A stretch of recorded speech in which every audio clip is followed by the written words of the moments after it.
Welcome back, guys, to a brand new video. Now today we have the new Community Crunch 504, which of course I know this is a very big one because a lot of us are waiting on news on some of the biggest stuff such as Unreal Engine 5.7 and Survival of the Fittest. Well, I have some interesting news to share with you guys regarding Unreal Engine 5.7. But sadly, there was nothing on Unreal Engine 5.7 in this crunch. There is a very cute looking Tidepup which is coming to the game with the Tides of Fortune DLC, and this whole underwater life of Genesis Part 1 is really exciting me, so I am generally excited for this. But I do think a lot of us needed a boost to hear information on 5.7, so I think we're a bit worried at the moment, and considering the major update is coming in 2 days and there's no information, I'm getting slightly concerned that's not going to be the case. But anyway, guys, we're going to be getting in with today's video. If you do enjoy it, feel free to drop a like and subscribe. It really supports me. And let's get in with the video. And if you're looking for somewhere to come and play Genesis Part 1 and Tides of the Fortune when it launches, the free LoadedCrysis servers are always linked down below to our Discord. Come and join us. We've got tribe finders, we've got boss fights, everything going on. Lots going on this weekend in terms of boss fights. So if you want to get involved with it, build up and come and experience ARK in a really cool way. We've got boosted rates as well. The link is down below to my Discord. Come and join us and have some fun. Right, so from shoulder to savior, welcome to another edition of the Community Crunch. Making a splash this summer with Bob's True Tales Tides of the Fortune, the Tidepup is set to shake up the dynamics of Genesis 1 in a big way. Whether it stays perched on your shoulder or grows into something much larger, this curious companion brings a new kind of support to survival. So it looks like, I thought that was a baby one, but it looks like the Tidepup is going to work in a similar way. ARK are going through these mechanics with creatures at the moment, where they're transforming into something else. And I guess that does work in quite a good way, because obviously the Ferox, you know, that was one of the first times we saw something like that. So it looks like this is the shoulder version of it, and this is the larger version of the Tidepup. So I want to actually see what details about this. So we've tamed creatures that fight and creatures that flee. Not many refuse to stay down. The Tidepup feels familiar at first, a small companion that doesn't ask for much. This curious creature lingers close and always watching and quick to respond. It has a habit of showing up when you need it most, surfacing when the tide turns against you to tip the balance back in your favour. But there's something unusual in the way it grows. Time spent at your side shapes it, and it learns and it seems to learn the most in the moments when you're under pressure. Not every Tidepup ends up the same, and not every path forward can be undone because the choices you make and the moments you rely on it to leave their mark. And when it finally falters, that's not quite the end. Where others fall, the Tidepup retreats, slipping into a dormant state only to return reformed, as if the line between defeat and survival was always a little blurred.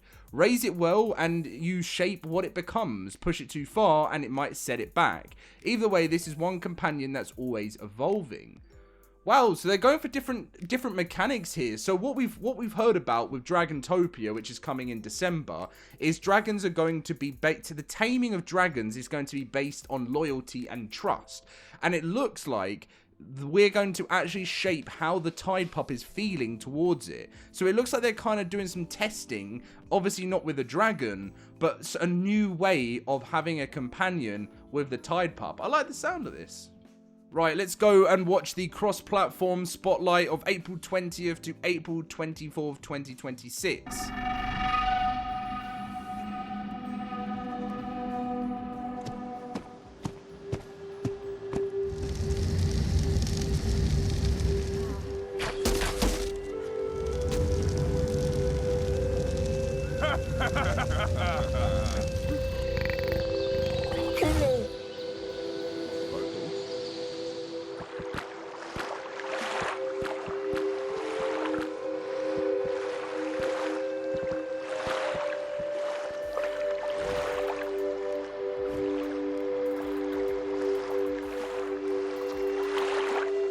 Oh, I like that.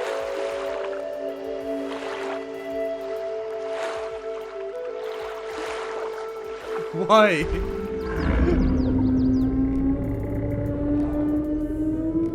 This is super cool. I've seen this. Wow. I still haven't played with this one yet. Oh, that looks so good.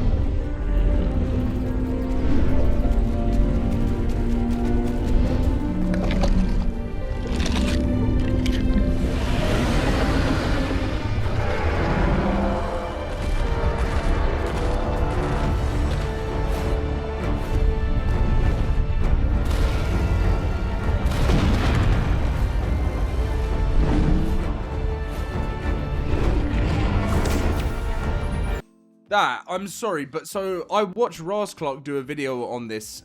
This is incredible. The paleo stuff is insanely good. And a lot of people have said to me, and I've said the same, that when the TLCs happen, I would love the paleo to, like some of the stuff, like even the Giga, makes me feel like that should be the official version. Like they look so good, and even the Rex looks amazing too. Right, okay, so there's something really important to talk about right here, because...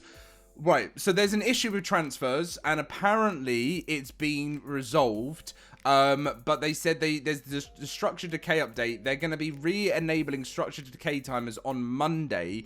Decay was temporarily disabled to protect our players' progress with the recent cloud data issues. With stability restored, timers will be returned to normal. So we didn't actually turn ours back off last night because literally the transfer issue was fixed within like an hour. So it was luckily not like what we experienced of a week of it being broken.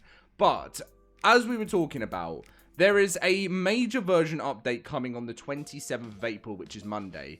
And there is changes to all of these caves. The ruins of the Ascendant Cavern, these are 82.5, 68.2. We have the same cavern, 82.7, 74.4, 98.2,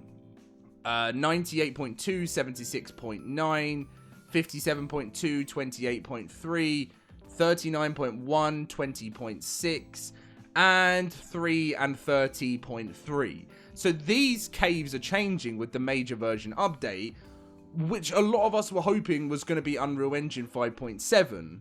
Now, something very, very interesting I found over on Twitter, considering we got no news on Unreal Engine anywhere, not even a mention of a delay, nothing, which is really, really disappointing. But someone called Evanosaurus, or I think it's Evanosaurus, or Evanosaurus, I'm going to go for, Unreal Engine 5.7 Rex. Oh, by the way, a little update. Actually signed the offer letter on Monday, but very cool things are happening. Details to come soon, and still taking a big chunk of time off to unburn out before I start. Hint, dinosaur. And Dolly said also, and then Dolly below said, trying to think of a dino game.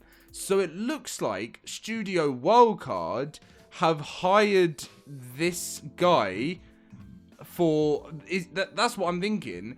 And I'm wondering, so is a principal engineer Epic Games, Fortnite, Unreal Engine, tech staff / Dino Wrangler. And so I'm thinking, if I'm correct, unless this is a hint, they could be bringing this guy on in terms of, like, in terms of to work on the Unreal Engine update.